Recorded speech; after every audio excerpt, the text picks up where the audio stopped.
नमस्कार दोस्तों, मैं दीपक कुमार स्वागत करता हूं आपका unique study circle bye Deepak Kumar channel पे। दोस्तों, अगर चैनल पर नए हैं तो चैनल को सब्सक्राइब जरूर करें, साथ ही बेल आइकन प्रेस करना बिल्कुल न भूलें। तो दोस्तों, जैसे कि आप सब जानते हैं कि हम पढ़ रहे हैं आर अग्रवाल मैथ और इसमें हमारा टॉपिक चला हुआ है दोस्तों लाभ तथा हानि।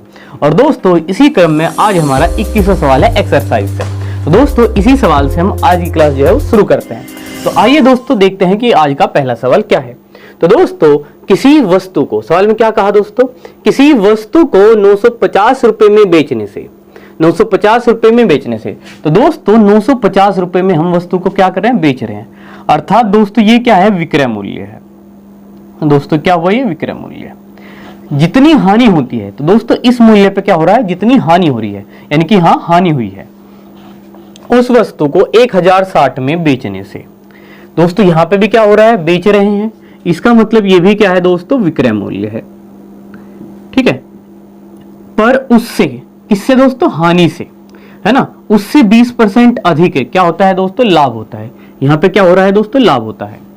अच्छा, 20% लाभ कमाने हेतु उसका विक्रय मूल्य क्या होगा। तो दोस्तों अगर हम लास्ट की लाइन को समझें, और लास्ट की लाइन हमें क्या बताएगी कि यहाँ 20% लाभ बताया है और पूछ क्या लिया है दोस्तों, विक्रय मूल्य। तो दोस्तों बताइए, क्रय मूल्य से ही तो लाभ को लेकर के हम कहां पे जा सकते हैं, विक्रय मूल्य पे। इसका मतलब ये हुआ कि पहले हमें क्या निकालना होगा दोस्तों, क्रय मूल्य निकालना होगा। पहले हम क्रय मूल्य निकाल लेंगे ऊपर की दी हुई दो लाइनों में जो डाटा दिया है उसकी मदद से, और क्रय मूल्य से 20 का लाभ लेके हम दोस्तों क्या निकाल देंगे, विक्रय मूल्य। तो दोस्तों पहली मेहनत जो होगी वो क्रय मूल्य के लिए होगी। तो दोस्तों इतनी बात हमें समझ में आ गई है कि यहाँ पे क्रय मूल्य निकालना आवश्यक है। बिना क्रय मूल्य निकालने हम ये नहीं बता पाएंगे कि विक्रय मूल्य क्या होगा। ठीक है दोस्तों, देखिए दोस्तों ये विक्रय मूल्य है, 950 क्या है, एक विक्रय मूल्य। अब दोस्तों ये भी विक्रय है, ये भी विक्रय है और पूछ भी विक्रय रखा। ये जो विक्रय है इस पे क्या है दोस्तों, हानि है। ये जो विक्रय है 950 वाला दोस्तों, इस पे क्या है, हानि है। दोस्तों ये जो है विक्रय मूल्य, दूसरा विक्रय मूल्य 1060, इस पे क्या है दोस्तों, लाभ है। ठीक है दोस्तों, और हमें तो ऐसा बताना जिस पे 20% का लाभ हो, हमें वो विक्रय मूल्य बताना। तो दोस्तों इन विक्रय मूल्य के हिसाब से हम पहले क्रय मूल्य निकाल लेंगे। अब देखिए दोस्तों, इन दोनों विक्रय मूल्य की मैं तुलना करता हूं। मैं ये कहूंगा कि इन दोनों विक्रय मूल्य में कितना अंतर है दोस्तों। तो देखिए 1060 में से अगर 950 घटाएं तो हमें आराम से समझ में आ रहा है कितना अंतर है दोस्तों, 110 रुपए का अंतर है।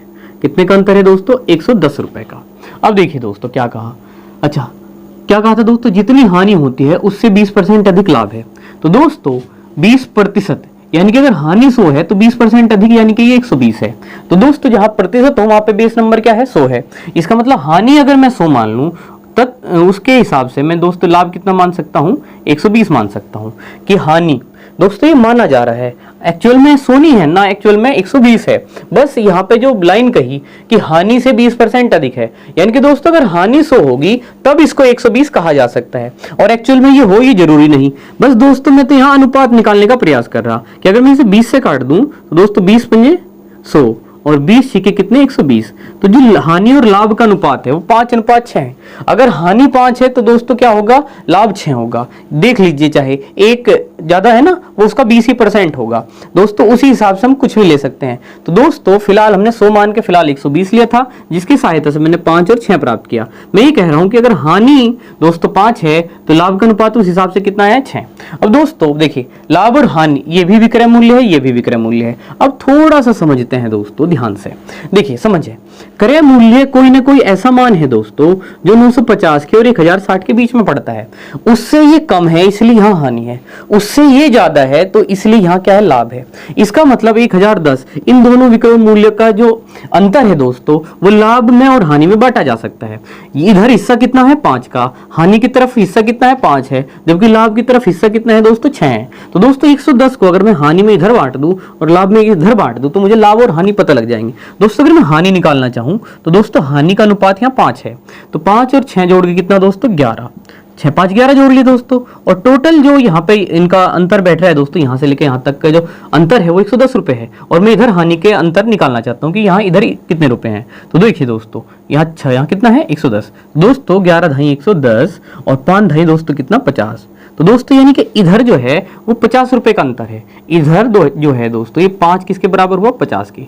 अगर ये निकालना चाहो तो दोस्तों इसका मतलब सीधा सा होगा ये कितना के अंतर, 60 के।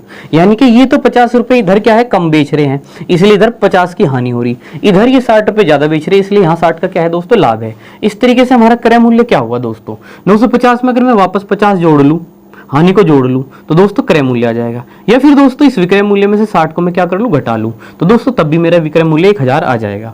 ठीक है, तो चलिए मैं इस तरीके से यहाँ पे जोड़ देता हूँ। तो दोस्तों 950 में मैं ये 50 जोड़ रहा हूँ और इस तरीके से देखिए दोस्तों कितना प्राप्त किया मैंने, 1000। और दोस्तों आप समझ रहे होंगे कि ये हानि थी, कितने की हानि थी दोस्तों, 50 की। और जैसे ही इसको मैंने जोड़ा, ठीक है दोस्तों, इस तक इसने कम में बेचे थे इसलिए नुकसान हो गया। अब अगर वापस इतना ही कर दें, हम जोड़ ही दें इसको, तो वापस हम कहाँ पहुंच जाएंगे दोस्तों, क्रय मूल्य पे। और यहाँ पे दोस्तों अगर 1060 में 60 घटा दे तब भी यही आएगा, 1000 ही। ठीक है, इतनी बात आपको समझ में आ रही है। अब देखिए दोस्तों, अब यहाँ पे आते हैं, हमने क्रय मूल्य निकाल लिया है। हमने क्या कर लिया दोस्तों, क्रय मूल्य निकाल लिया है, हमें बताना है विक्रय मूल्य। और दोस्तों अगर आपको याद है तो हमारी पहाड़ी विधि में हम किस तरीके से लिखते हैं कि क्रय मूल्य कितना है, 1000 है, तो क्रय मूल्य यहाँ पे लिखते हैं नीचे, और दोस्तों लाभ कहाँ लिखेंगे, हम बीच में लिखेंगे यहाँ पे इस तरीके से। और दोस्तों हमें क्या बताना है, विक्रय मूल्य। तो दोस्तों इस क्रय मूल्य से 20 का लाभ लेके ऊपर चढ़ेंगे पहाड़ी के। तो दोस्तों क्या तरीका है अरेंजमेंट का, ये 1000 पकड़ा, इसको लिखा गुणा बट्टे की लाइन दोस्तों। अब देखिए ऊपर जा रहे हैं, पहाड़ी पे चढ़ रहे हैं ना ऊपर, तो 20 जोड़ दिया किसमें दोस्तों, 100 में, तो 120 हुआ। और बट्टे में दोस्तों कितना, 100। अब देखिए जरा 2 जीरो काट दी, तो 12, 120 और 10 दोस्तों कितना हुआ, 1200। कितना दोस्तों, 1200। इसका मतलब जो विक्रय मूल्य होगा जिसपे 20% का लाभ होगा उसका मान कितना है दोस्तों, 1200। ठीक है दोस्तों, ऑप्शन में मिल नहीं रहा है ए, बी और सी में, तो दोस्तों हम क्या चयन करेंगे, डी ऑप्शन का चयन करेंगे। उम्मीद है दोस्तों चीजें समझ में आई है, तो बढ़ेंगे अगले सवाल की तरफ। तो आइए दोस्तों इस सवाल को देखते हैं, बहुत ही आसान और प्यारा सा सवाल दोस्तों। देखिए क्या कहा कि एक वस्तु को 625 रुपए में बेचने से उतना ही लाभ होता है, उतना ही लाभ होता है दोस्तों, जितना कि इसे 435 रुपए में बेचने से क्या होती है दोस्तों, हानि होती है। इस वस्तु का क्रय मूल्य कितना है दोस्तों। अगर इस पे 50 रुपए का क्या हुआ है लाभ, तो दोस्तों इसे पे बेचने से 50 की क्या है, हानि। उतना ही लाभ जितनी क्या दोस्तों, हानि, जितनी की हमें यहाँ पे क्या हो रही है दोस्तों, हानि, उतना लाभ है जितनी यहाँ इस पे हानि है। दोस्तों ये भी क्या है, आपका एक विक्रय मूल्य है। एक वस्तु को 625 में बेचने से, यानी कि क्या है दोस्तों, विक्रय मूल्य है। इस विक्रय मूल्य पे जितना लाभ है दोस्तों, इस वाले पे विक्रय मूल्य पे बेचने से उतनी क्या है दोस्तों, हानि।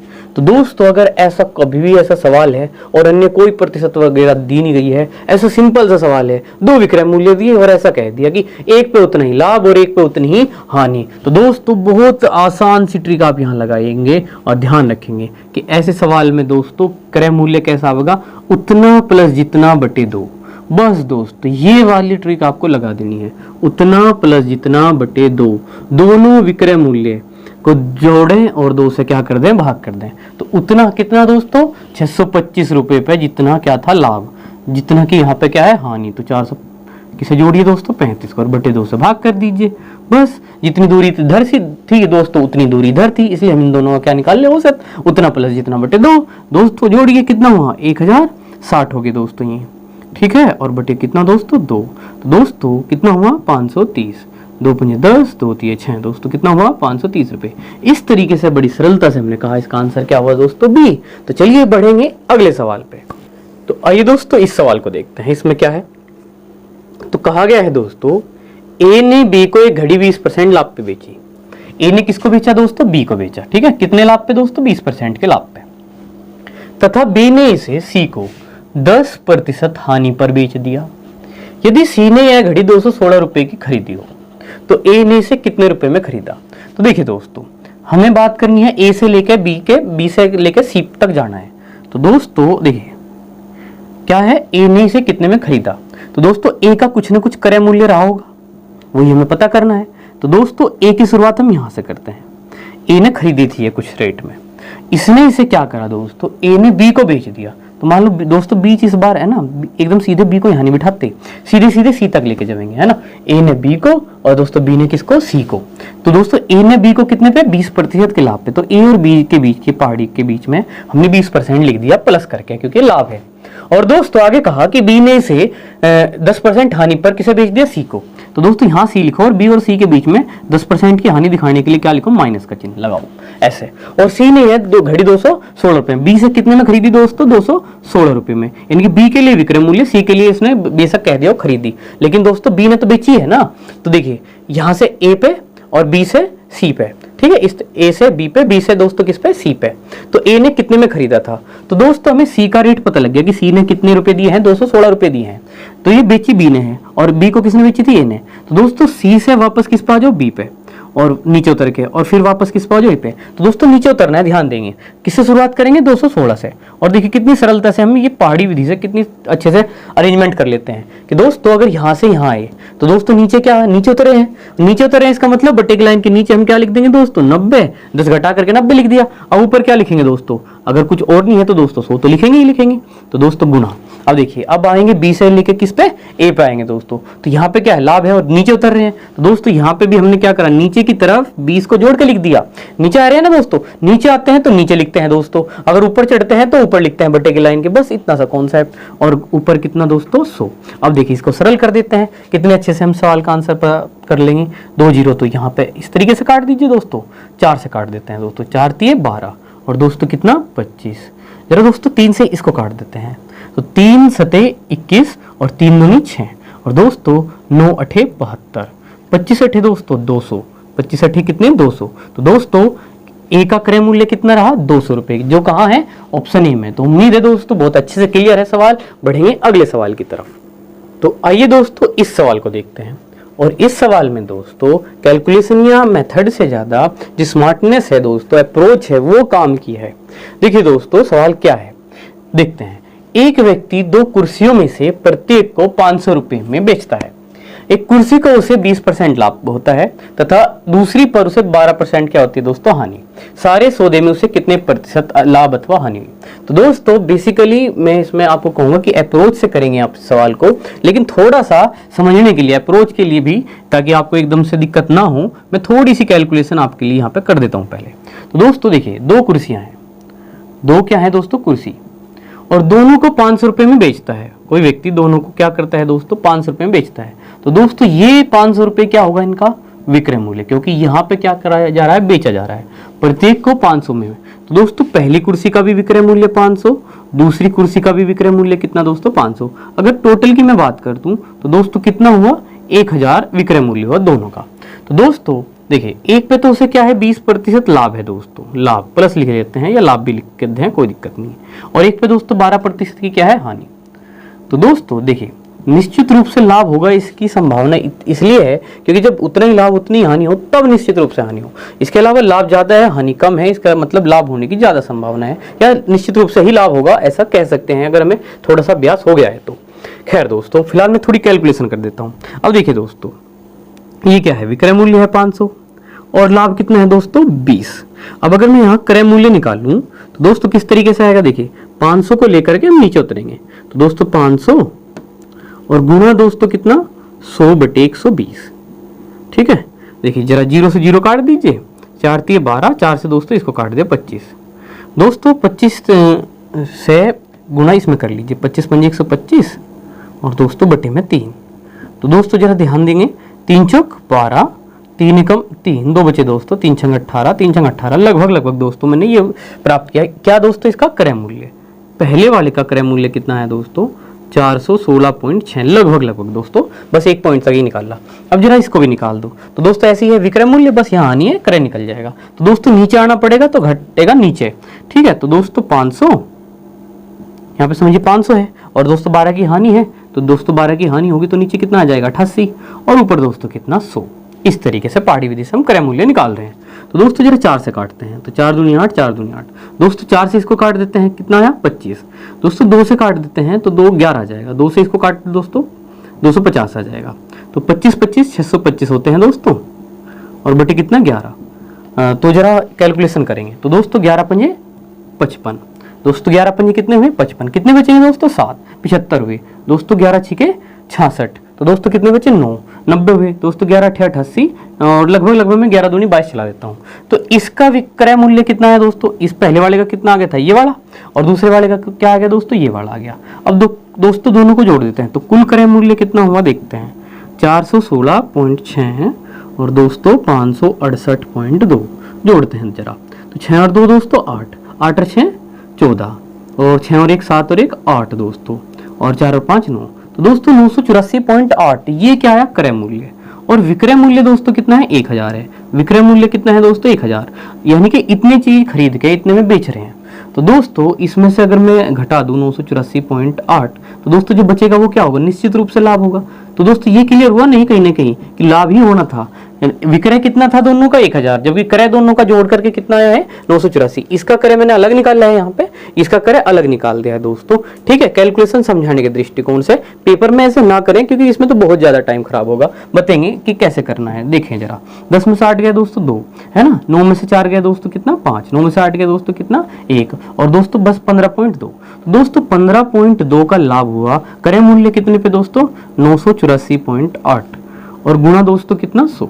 तो दोस्तों देखिए मैं आपको शुरुआत में ही सारी चीजें ये कह के चला था कि इस सवाल में अगर अप्रोच लगावें तो ज्यादा बेहतर है। जो हम सीखते हैं धीरे धीरे और उसे टेक्निकली हम क्वेश्चन में अप्लाई कर देते हैं दोस्तों, इससे बढ़िया कुछ नहीं होता। दोस्तों पहली चीज हमें क्या समझनी थी, दोस्तों यहाँ 20% क्या है लाभ है और यहाँ पे क्या है हानि है। तो इस प्रकार के सवाल में हम निश्चित रूप से कह सकेंगे कि क्या होगा लाभ होगा, कि जब उतना ही लाभ उतने की हानि हो तब हानि होती है दोस्तों निश्चित रूप से। तो हानि तो बहुत कम है 12%, तो लाभ होगा। तो दोस्तों 2 ऑप्शन तो यहीं पे आप कैंसिल कर सकते थे कि यहाँ तो क्या है हानि, तो बचा 1.5 और दोस्तों कितना 2%।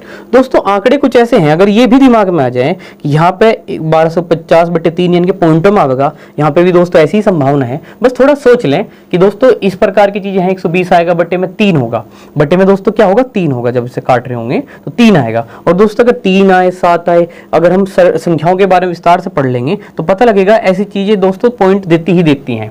और इसी तरीके से दोस्तों ये भी पॉइंट देगा। तो पॉइंटों की कैलकुलेशन के बाद दोस्तों निश्चित रूप से 2 आना ये तो संभव से ही नहीं लगता। इसलिए दोस्तों क्या आंसर होना चाहिए था, शुरुआत से ही कहना चाहिए था कि 1.5% का लाभ।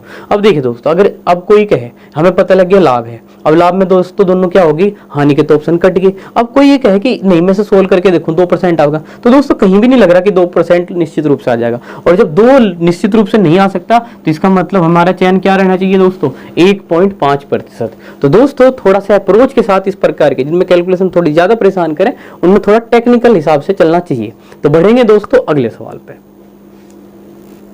तो आइए दोस्तों इस सवाल को देखेंगे, इस सवाल में क्या दिया है और इस सवाल में हमें क्या नया सीखने को मिलेगा। तो दोस्तों कहा है कि एक दुकानदार ने कोई वस्तु 150 रुपए में खरीदी। एक दुकानदार है जिसने कोई वस्तु 150 रुपए में खरीदी तथा इस पर क्रय मूल्य का 12% दोस्तों क्या कर दिया, खर्च कर दिया। उसने वस्तु कितने में खरीदी दोस्तों 150 रुपए में खरीदी, इस पर क्रय मूल्य का 12% उसने खर्च किया। तो दोस्तों ये सवाल हमें ये बताना चाहता है कि कई बार हम कोई वस्तु खरीदते हैं और दोस्तों उसके अलावा भी उस पर कुछ खर्च हो जाता है।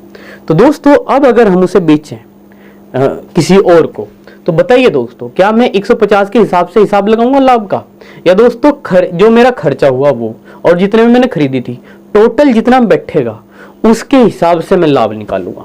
तो दोस्तों उसी के हिसाब से क्या निकालना है, लाभ तो निकालना है, क्योंकि दोस्तों जो खर्च हुआ है वो भी तो आपकी ही जेब से या हमारी ही जेब से हुआ है जिसने ये खरीदा है। ठीक है दोस्तों, तो यही सवाल था कि जैसे इसने कहा कि खरीद तो कितने में लिया 150 में, लेकिन दोस्तों 12% खर्च भी करा, यानी कि 150 का 12% दोस्तों उसने क्या करा है, खर्च भी करा है। तो देखिए दोस्तों थोड़ा सोल्व कर देते हैं। 0 कैंसिल कर दी, 5 × 15, 5 × 10, 2 × 12 दोस्तों 36 18। तो दोस्तों 150 प्लस 36 18 रुपए, 150 का 12% उसने क्या करा है दोस्तों 18 दोस्तों, 16 गलती से लिखा गया, 18 36 18। तो दोस्तो68 18 रुपए 12%, 150 का 12% अर्थात कितना आया 18 रुपए। यानी कि दोस्तों अगर हम अपनी लागत की बात करें तो हमारी जो लागत है वो तो 168 रुपए हो गई है वस्तु पे। तो दोस्तों जो हमारा जो लाभ होगा वो ये जो लाभ है 10% वो हम अपने क्रय पे निकाल ले या लागत पे निकाल ले। तो दोस्तों ऐसी सिचुएशन में लागत पे ही निकालना चाहिए, क्योंकि फिर हमारे इस खर्चे का क्या, इसका कुछ हिसाब है नहीं। ठीक है दोस्तों, इसका भी लगाना चाहिए, तो उसी के आधार पे हमें लाभ तक पहुंचना है। तो दोस्तों लागत पे निकाल लेंगे, तो 168 हमारी लागत या क्रय मूल्य के स्थान पर हुआ। दोस्तों 10 का लाभ लेना है और निकालना है विक्रय मूल्य के हम कितने में बेचें। तो दोस्तों ऊपर जा रहे हैं तो 168 लिखा बटे की लाइन के, अब तो ऊपर आएगा कितना 10 जोड़ करके कितना 110 और बटे दोस्तों कितना 100। अब देखिए जरा 0 कैंसिल कर दी, 11 × 8 = 88 दोस्तों 8 हासिल गए, 11 × 6 = 66 और 8 66 और 8 दोस्तों 74 हासिल कितने 7। दोस्तों 11 एकम 11 और 7 कितने 18। दोस्तों 10 की वजह से क्या लगा दो, पॉइंट लगा दो, तो 184.8 जो कहां मौजूद है दोस्तों, ऑप्शन ए में। तो कितनी सरलता से दोस्तों कि 150 रुपए तो क्या थे, वस्तु खरीदी थी, 12% उस पे क्या था दोस्तों हमारा खर्च हुआ था, तो 18 रुपए बैठा, जोड़ के दोस्तों 168 आया, 168 पे 10 का लाभ, ऊपर गए तो 110 बटे दोस्तों कितना 100, और कैलकुलेशन करके कितना आ गया 184.8। तो दोस्तों आंसर कितना हो गया ए। तो बढ़ेंगे अगले सवाल पे। तो देखिए दोस्तों, जो सवाल है हमारे सामने, ऐसे दो सवाल हम कर चुके हैं, और ऐसे सवाल में एक तो एग्जाम्पल में किया है दोस्तों, और एक पहली क्लास में एक्सरसाइज की हमने किया है, और हमने कहा है कि दोस्तों ऐसे सवाल का हम तुलनात्मक रूप से अध्ययन करें तो ज्यादा बेहतर रहता है। तो आइए दोस्तों, वो दो क्वेश्चन आपको याद होंगे हम उम्मीद करते हैं, और इसी हिसाब से इस सवाल को हम करने वाले हैं। तो दोस्तों सवाल में क्या कहा गया है कि एक दुकानदार एक जोड़ी चश्मे को, अच्छा दोस्तों जोड़ी से परेशान नहीं होना है, एक चश्मे को कह देता, एक जोड़ी को कह दे, या एक दर्जन को कह दे। अगर यहाँ पे भी वही चीज है कि इस एक जोड़ी चश्मे का क्रय मूल्य क्या है, यानी कि हर जगह जोड़ी है, तो दोस्तों उसे संख्या में तोड़ने की हमें कोई आवश्यकता नहीं है। इतना तो निश्चित रूप से आप समझ ले पहले कि इसमें कंफ्यूजन नहीं होना है कि अगर एक दुकानदार एक दर्जन एक जोड़ी, तो अगर एक जोड़ी का हिसाब अलग और एक चश्मे की बात वो यहाँ पे कहीं अलग कर रहा होता तो अलग होता। यहाँ पे भी लास्ट में भी दोस्तों देखिए कितना है, एक जोड़ी चश्मे का ही क्रय मूल्य पूछा है। तो दोस्तों जोड़ी तो एक ही साथ है, उसका रेट अलग अलग नहीं जाएगा, तो बस आपको कोई वस्तु समझ लेनी है, वो जोड़ी में है, कोई दिक्कत वाली बात नहीं। तो दोस्तों एक दुकानदार एक जोड़ी चश्मे को 25% लाभ पर बेचता है, ठीक है। यदि वह इसे 25% कम में खरीदता तथा 10 रुपए कम में बेचता तो उसे 40% लाभ होता। इसे एक जोड़ी चश्मे का क्रय मूल्य कितना है। तो दोस्तों सॉल्यूशन के लिए हम क्या करेंगे, शुरुआत देखिए, उम्मीद है कि आप वहां से याद रखेंगे तुलनात्मक रूप से किस तरीके से हम चीजों को लेके बढ़ते हैं आगे, कि माना क्रय मूल्य कितना है दोस्तों 100%, माना कितना है दोस्तों 100%, और तरीका वही कि पता करने का प्रयास करेंगे कि यहाँ पे जो एक ही स्थान पे केवल 10 रुपए दिए हैं, ये कितने प्रतिशत के बराबर होंगे। तो दोस्तों देखिए, मान लिया कि क्रय मूल्य जो पूछा है वही कितना है 100%, और जो एक जोड़ी चश्मा उसे छोड़िए आप 25% लाभ पर बेचा, तो दोस्तों जोड़ी का ही रेट हमने मान लिया है, बस ध्यान देंगे कि वस्तु है कोई और कोई मैटर नहीं है। तो दोस्तों 25% लाभ का मतलब कितना कि हमने 125% पे बेच दिया, ठीक है दोस्तों। 25% लाभ, 100 का 25 यानी कि जोड़ दिया तो कितना 125 हुआ दोस्तों। यदि इसे 25% कम में खरीदता, तो दोस्तों 100 से अगर 25% कम हो तो 100 से 25 कम यानी कि दोस्तों कितना 75। परसेंटेज का मतलब समझ रहे हैं, जिसका हर दोस्तों 100 हो तो 100 में से डायरेक्ट घटा सकते हैं, 100 में डायरेक्ट जोड़ सकते हैं। फिलहाल यहां कोई दिक्कत नहीं होती। अगली लाइन जो ये समझ गए 40% डायरेक्ट नहीं जुड़ेगा, बस इस बात पर ध्यान देना है। अगर जो ये समझ गया वो सवाल को बेहतर ढंग से समझ लेगा। तो दोस्तों इस एक जोड़ी चश्मे का क्रय मूल्य क्या है, तो दोस्तों यहाँ पे 10 रुपए भी हमने देखा कि यहाँ पे हम बेच रहे हैं कितने में 125% में। तो दोस्तों 25% कम अर्थात 75% में खरीद के भी हम उसे अगर इस रेट से 10 रुपए कम में बेच दें दोस्तों, 10 रुपए कम में बेच दें, तो दोस्तों हमें क्या होगा 40% का लाभ। अब दोस्तों जब कम में खरीदे तब 40 का लाभ होगा, और कम में कितने में खरीदे 75 में, यानी कि 75 पे 40% का लाभ। अब दोस्तों 75 में तो 40 डायरेक्ट नहीं जोड़ सकते, 100 में जोड़ सकते थे, ये तो 75 है, यानी कि 75 का 40% निकालना पड़ेगा। और दोस्तों यही खास होता है कि ना तो यहां निकालना पड़ता ना यहां निकालना पड़ता, जो यहां आता है जो 100 के अलावा आता है, 100 में डायरेक्ट जोड़ दिया, 100 में डायरेक्ट घटा दिया, लेकिन 100 के अलावा अगर कुछ आया तो उसकी परसेंटेज निकालनी पड़ती है अलग से। तो दोस्तों 75 का 40/100, तो दोस्तों देखिए 25 है ना, 25 के 100, 25 से 75, 4 धाई 40, दोस्तों 3 धाई 30। तो देखिए अगर हम 40 जोड़ते कितना गलत हो सकता था दोस्तों, जबकि 75 का तो 40% 30 ही आया। 75 और 30 जोड़ के कितने दोस्तों, देखिए 75 और 30 जोड़ के कितने दोस्तों, है ना 5 और 7 और 3 10, कितना दोस्तों 105%। दोस्तों यहाँ 105%, यानी कि अगर 75 में खरीद के भी 105% में बेच दे तब भी लाभ बता रहा है ये 40% का, और पहले हम बेच रहे थे 125% में, और इस रेट में फर्क कितने का है दोस्तों 10 रुपए का है। कितने का है 10 रुपए का। तो दोस्तों यहाँ प्रतिशत में फर्क है कितने का 125 से 105 कितने कम हुए 20%, यानी कि 20% कितने के दोस्तों 10 के बराबर। 1% दोस्तों कितने के 10/20 के बराबर। हमें चाहिए क्रय मूल्य जो कितना है 100 है, इसलिए गुणा कर देंगे दोस्तों किससे 100 से। दोस्तों 0 कैंसिल करी, 2 से काट दिया, कितनी बार 50 बार। तो दोस्तों निश्चित रूप से हमारा आंसर आया 50 रुपए, जो कि मौजूद है किसमें ऑप्शन बी में। तो उम्मीद है दोस्तों ऐसे हमने 2-3 सवाल करने के बाद ये चीजें आपको बहुत बेहतर ढंग से क्लियर हुई होगी। तो बढ़ेंगे अब अगले सवाल पे हम।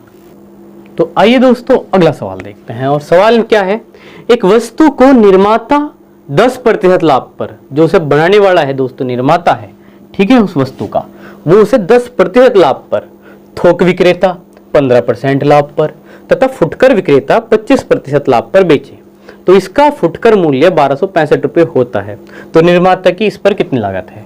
दोस्तों ये कुछ ऐसा है जैसे मान लीजिए कोई फर्नीचर है दोस्तों, बनाने वाला कौन है ना, मिस्त्री, उसने पढ़ाई जिसे हम बोल देते हैं, तो उसने बनाया वो, तो उसने अपने घर पे बनाया और उसने थोक विक्रेता को, जहाँ पे बहुत सारा सामान इकट्ठा है ना दोस्तों, थोक में बिकता है, उसे बेच दिया 10% के लाभ पे। थोक वाले ने फुटकर जो एक एक सामान बेचे दोस्तों उसे 25% के मतलब 15% के लाभ पर, और फुटकर से जो वहाँ कोई ग्राहक है उसने उससे फुटकर वाले ने उसे कितने पे बेचा? 25% लाभ पर, और इस तरीके से उसका फुटकर मूल्य 1265 रुपये हुआ। तो दोस्तों निर्माता की लागत कहाँ है? तो निर्माता यहाँ से शुरू करें दोस्तों पहाड़ी पे, कि यहाँ पे निर्माता की लागत मानते हैं। बनाने वाले ने अपनी लागत यहाँ से शुरू की है। जहाँ दोस्तों करे आते हैं वहाँ लागत भी आ सकती है। अभी एक सवाल में पढ़े थे कि 150 रुपये में खरीदी थी और 12% का उस पर खर्चा था। तो दोस्तों सारा जोड़ जाड़ कर लागत बोल देते हैं, तो कोई फर्क नहीं है इस बात में। तो दोस्तों निर्माता की लागत यहाँ से शुरू हुई, जो भी होगा नहीं पता, कोई बात नहीं। निर्माता ने 10% लाभ पर थोक विक्रेता, बीच में यहाँ लिख लें आप थोक विक्रेता, ठीक है दोस्तों, पहाड़ी के, क्योंकि कई स्टेप में जा रहे हैं ऊपर। 1265 पे जाके रुकेंगे दोस्तों बेच के। तो इसके और इसके बीच में कितने का लाभ है? 10% का लाभ। तो दोस्तों ऐसे करके ऊपर जाना पड़ेगा, ध्यान देंगे, है ना। चलिए फिलहाल नहीं लिखते, फिलहाल देखें बीच में 10% लिखा। अब थोक विक्रेता से दोस्तों 15% के लाभ पे फुटकर पे गए, यहाँ पे लिख लें आप फुटकर पे, ठीक है दोस्तों, फुटकर पे कितने पे दोस्तों? 15% के लाभ पे फुटकर विक्रेता को। तो दोस्तों 15% का लाभ प्लस करके 15 लिखा फुटकर। फुटकर विक्रेता ने 25% लाभ पे बेच दिया, फुटकर वाले ने 25% लाभ पे बेच दिया दोस्तों। और यहाँ पे इस तरीके से फुटकर मूल्य 1265 रुपये हुआ। यहाँ की जो कीमत हुई दोस्तों वो कितनी हुई? 1265। तो पता लग गया ये कीमत अब उसकी 1265 रुपये हुई। तो निर्माता की लागत क्या है? अब दोस्तों देखो, इसने इसे 10 पे बेचा, इसने इसे 15 के लाभ पे, इसने इसे 25% के लाभ पे, और फाइनली रेट हो गया है 1265। अब दोस्तों इस 1265 से वापस निर्माता की लागत पता करनी। तो दोस्तों पहाड़ी से नीचे उतरते आइए, पकड़ लीजिए 1265 को और नीचे आते चले जाइए। पहले वाले इस वाली बात कर लेते हैं। तो दोस्तों क्या करना पड़ेगा? नीचे आना पड़ेगा फुटकर तक आए, और फुटकर का कीमत अगर निकालना हो तो दोस्तों 25 नीचे आ रहा है, तो 25 नीचे लिख दिया बटे की लाइन के ऊपर दोस्तों कितना? 100। अगर इतने को सरल कर दे तो फुटकर का कीमत आ जाएगी, लेकिन यहां तक नहीं बताना, हमें तो निर्माता तक पहुंचना। तो ये अगर सोल्व कर दिया जा तो फुटकर की। अब नीचे आवे दोस्तों, फुटकर से थोक पर आ जाते हैं, ये भी नीचे उतरना पड़ेगा थोक के लिए। तो दोस्तों नीचे उतरना पड़ेगा, अगली बटे की लाइन खींचिए, इसके भी नीचे क्या लिख दीजिए जोड़ के दोस्तों 15, तो 115 बटे की लाइन के नीचे 115, ऊपर दोस्तों यहाँ पे कितना? 100। अब देखिए लाभ है तो जोड़ ही रहे हैं। अब दोस्तों थोक से निर्माता तक आना, इसका 10 का लाभ था, तो दोस्तों 10 नीचे जोड़ दीजिए, अब बटे की लाइन खींचिए और 10 जोड़ दीजिए, 110, और ऊपर दोस्तों कितना? 100। अब देखिए इसको थोड़ा अच्छे से सरल कर देते हैं दोस्तों। तो देखिए ये जीरो कैंसिल करिए, 11 से इसे काटता हूं मैं दोस्तों, 11 एकम 11, एक बचेंगे दोस्तों, है ना। तो 11 एकम 11, 11 पंजे दोस्तों 11 एकम 11, एक बचा, 11 एकम 11, और दोस्तों यहाँ 5 बचे, तो 11 पंजे 55। ऐसा करके दोस्तों 115 से 115 अच्छे से कट गया। अब देखिए 25 से 25 पंजे 125, 25 चौके 100 हुए दोस्तों, तो 5 दूनी 10 ये काट ले दोस्तों, तो 4 दूनी 8 गुना 100, तो दोस्तों कितना आया? 800। तो दोस्तों अगर ये पहाड़ी का अरेंजमेंट हमें अच्छे से क्लियर है तो कितनी सरलता से हम इन चीजों को कर लेते हैं। तो आंसर कितना है दोस्तों? बी। चलिए दोस्तों बढ़ेंगे अगले सवाल पे। तो आइए दोस्तों इस सवाल को देखते हैं और देखते हैं कि इस सवाल में हमें नया क्या सीखने को मिलेगा। तो दोस्तों सवाल को ध्यान से पढ़ते हैं और फिर देखेंगे कि क्या अलग है इस सवाल में जो इस सवाल को अलग बनाता है और उस सवाल से। दोस्तों कहा गया कि दो घड़ियों का कुल क्रय मूल्य, दोस्तों कुल क्रय मूल्य यानी कि दोस्तों दोनों घड़ियों का जो क्रय मूल्य है जितने में वो खरीदी गई है दोनों को जोड़ करके कितना है? 840 रुपए है। ये इन्होंने कहा है इस लाइन में, दो घड़ियों का कुल क्रय मूल्य 840 रुपए है। इनमें से एक घड़ी 16% लाभ पर है दोस्तों, 16% लाभ पर, तथा दूसरी घड़ी 12% दोस्तों क्या हानि पर बेची जाती है। इससे विक्रेता को दोस्तों न लाभ होता है न हानि। ये कुछ अलग लाइन आई जिस सवाल को दोस्तों अलग बना रही है। न लाभ होता है न हानि होती है दोस्तों। जिस घड़ी पर विक्रेता को लाभ होता है, जिस घड़ी पर यानी कि इस घड़ी पर दोस्तों इस पर लाभ होता है, उसका क्रय मूल्य क्या है? दोनों का क्रय मूल्य 840 है। दोनों का इसमें मतलब जिस घड़ी पे दोस्तों लाभ है उसका भी इसी में जुड़ रहा, जिसमें हानि है उसका भी क्रय मूल्य इसी में है। और दोस्तों कंडीशन ये है कि इस पे लाभ होकर उस पे हानि होकर न लाभ हुआ और न हानि। तो अब दोस्तों कैसे करेंगे सवाल? तो दोस्तों समझ ले, जब भी इस प्रकार से क्रय मूल्य दे रखा हो दोनों का एक जगह और एक पे लाभ हो के एक पे हानि देकर और न लाभ न हानि बताए तो लगाएंगे एलिगेशन मेथड। क्या लगाएंगे दोस्तों? एलिगेशन। और देखिए हमने एक सवाल में पहले एलिगेशन दोस्तों लगा लिया है, तो उम्मीद करूंगा अगर आपने पढ़ा है तो आपको पता है कि एलिगेशन कहां और कैसे लगता है। मैंने उसकी विस्तार से व्याख्या की है वहां पे। तो दोस्तों एक लाभ हुआ, ये दोस्तों लाभ हुआ, ठीक है, किसका? 16% का, प्लस लगा लिया। दोस्तों ये हानि हुई इसलिए माइनस लगा दिया, ठीक है दोस्तों। तो इस तरीके से बेची जाती है, इससे विक्रेता को न लाभ न हानि। तो दोस्तों न लाभ न हानि तो क्या लिखूं? 0%। न लाभ न हानि तो दोस्तों 0%। दोस्तों किसी के मन में आ रहा हो कि हम तो इन्हें 100 में भी जोड़ लें, तो दोस्तों वो भी कर सकते हैं कि 16% जोड़ा तो कितना दोस्तों? 116 लाभ हो गया। 12% घटाया तो दोस्तों कितना? 88 100 में से। और तो दोस्तों न लाभ हुआ न हानि, उस समय क्या होगा? क्रय मूल्य 100 का 100 होगा। उस तरीके से फिर यहां 100 लिखना पड़ेगा कि दोस्तों न लाभ न हानि, यानी कोई चीज कितने की है? 100 की। अगर उसमें 16 का लाभ तो दोस्तों कितने पे रहा? 116। और अगर 12 की हानि तो दोस्तों कितने पे? 88 में। और दोस्तों न लाभ न हानि यानी कि 100 की 100। या तो दोस्तों ऐसे लिखें या फिर दोस्तों ऐसे लिखें, दोनों में ही अगर हम अब क्रॉस घटावें, जैसे कि आपको बताया गया है एलिगेशन में कि दोस्तों 0 में से 12 घटाए, 0 में से अगर 12 घटावेंगे वो भी माइनस के, तो 0 माइनस माइनस प्लस, 0 प्लस 12 दोस्तों कितना है? 12। ठीक है, उम्मीद है ये बात समझ में आई है। तो देखिए 16 में से 0 घटाइए तो कोई दिक्कत ही नहीं करेगा। और देखिए दोस्तों 4 तिये 12 और दोस्तों 4 चौके 16, अनुपात कितना आया? 3:4। या फिर दोस्तों यहां से अगर ऐसा ही करूं, 100 में से घटाया 88 इधर लिखेंगे दोस्तों कितने? 12। और दोस्तों 116 में से घटाए 16 तो मतलब 100, तो दोस्तों कितना? 16। तो दोस्तों 4 तिये 12 और 4 चौक 16, तो अनुपात कितना है? 3:4। दोनों में से कोई जो भी हो एलिगेशन लगाइए दोस्तों। 16 12 0 पे लगाइए, 116 88 या 100 पे लगाइए। अनुपात दोनों ही सूरत में कितना है? 3:4। दोस्तों बताया गया एलिगेशन में एक ग्रुप लाभ वाला एक ग्रुप हानि वाला, दोनों का कंबाइंड ग्रुप। तो इस तरीके से तिरछा तिरछा घटा दिया। लेकिन ये अनुपात किसका आया दोस्तों? लाभ का। ये वाला सीध में आते अनुपात, इसीलिए तिरछा घटा के लिखते हैं। और ये किसका आया दोस्तों? हानि वाला। यानी कि लाभ का अनुपात 3 और हानि का अनुपात कितना? 4। यहां पे भी ऐसे ही बोल सकते हैं अगर इधर के हिसाब से चल रहे हो। दोस्तों चलिए यहां अनुपात तो सेम ही है, तो आगे बढ़ते हैं कैलकुलेशन को लेकर के। पूछा है कि जिस पर लाभ हो उसका क्रय मूल्य। तो दोस्तों लाभ वाले का अनुपात कितना है? यहां पे सामने देखिए ध्यान से 3 है दोस्तों, 3। और नीचे क्या लिखते हैं जोड़ करके? 3 और 4 7। कहां से आया दोस्तों? जोड़ के 3 को और 4 को, दोनों अनुपात को जोड़ के कितना आया? 7। और दोस्तों टोटल क्रय मूल्य कितना है? 840, वो लिखा यहां पे। देखिए दोस्तों 7 एकम 7, 7 दूनी 14, 12 तिये 36। तो दोस्तों कितना आया? 360, जो कि कहां है दोस्तों? ऑप्शन ए में। तो उम्मीद है बेहतर ढंग से क्लियर है कि कैसे हमने 3 लिखा, जोड़ करके 3 और 4 7 लिखा, और ये 840 रुपए जो क्रय मूल्य था टोटल वो यहां पे गुणा में लिखा, 7 से काट दे तो 120, और दोस्तों 12 तिये 36, इस तरीके से आया 360। तो दोस्तों बढ़ेंगे अगले सवाल पे। तो देखिए दोस्तों ये सवाल कैसा है, और ऐसा सवाल हम कर चुके हैं, तो पढ़ते हैं अच्छे से और समझते हैं कि कैसे करते हैं ऐसे सवाल। दोस्तों कहा गया है कि एक मशीन 10% लाभ पर बेची गई। यदि मशीन 240 रुपए कम में बेची जाती तो विक्रेता को 10% हानि हो जाती। तो मशीन का क्रय मूल्य कितना है? तो दोस्तों देखिए हम क्या कहेंगे कि 10 का लाभ था, यहाँ 10 की हानि, तो अंतर कितना? 20 का। 20 बराबर 240, यानी कि दोस्तों 100 बराबर कितना? 1200। तो आंसर आ गया बी। ठीक है, खैर करके देखते हैं दोस्तों किस तरीके से हम बात कर रहे हैं, हम कहना क्या चाह रहे हैं, सॉल्यूशन। तो दोस्तों माना क्रय मूल्य कितना दोस्तों? 100 रुपए। 100% मानते हैं दोस्तों, 100%। तो दोस्तों जब 10% का लाभ हो रहा था तो कितने प्रतिशत पे बिक रही थी चीज? 110% पे दोस्तों। यह मशीन अगर 240 रुपए कम है, ये 110% जितने भी रुपए के बराबर होता, अगर उतने रुपयों से 240 रुपए कम कर दिए जाते दोस्तों तो 10% हानि हो जाती। अर्थात दोस्तों वस्तु कितने परसेंट में बिकती? 90% में। तो यहाँ की प्रतिशत और यहाँ के प्रतिशत में कितने का अंतर आया दोस्तों? 20% का। तो क्या अब ये कह सकते हैं और क्या ये ऐसा कर सकते हैं कि 20% को 240 के बराबर रख सकते हैं दोस्तों? और ऐसा हम अक्सर करते हैं कि हमें ये पता लग जाए कि इतने परसेंट यहाँ पे इतने रुपयों के बराबर है, तो आगे 100 का मान निकालना है, बड़ा आसान रहता है। तो क्या देखिए दोस्तों 110, 10 का लाभ तो 110, 10 की हानि तो 90, कितने का अंतर दोस्तों? 110 में से घटाइए यहाँ पे 20% का। और दोस्तों यहाँ से यहाँ में कितने कम रुपए में बेच रहे थे? 240 में, यानी कि 20% हो गया है 240 के बराबर। अब देखिए 1% कितना? 240 बटे दोस्तों 20, और हमें निकालने क्रय मूल्य जो कितना माना गया है 100, और गुणा कर दी दोस्तों 100 से। 20 पंजे दोस्तों 100, और देखिए 24 पंजे 120। ये दोस्तों आपको लगे कि मैं कैलकुलेशन खाम का जटिल कर रहा हूं आपके लिए, तो आप क्या करें, यहीं पे काट दें, 0 से 0 काट दें, और ये दोस्तों कितना 12 गुणा 100 तो कितना दोस्तों 1200।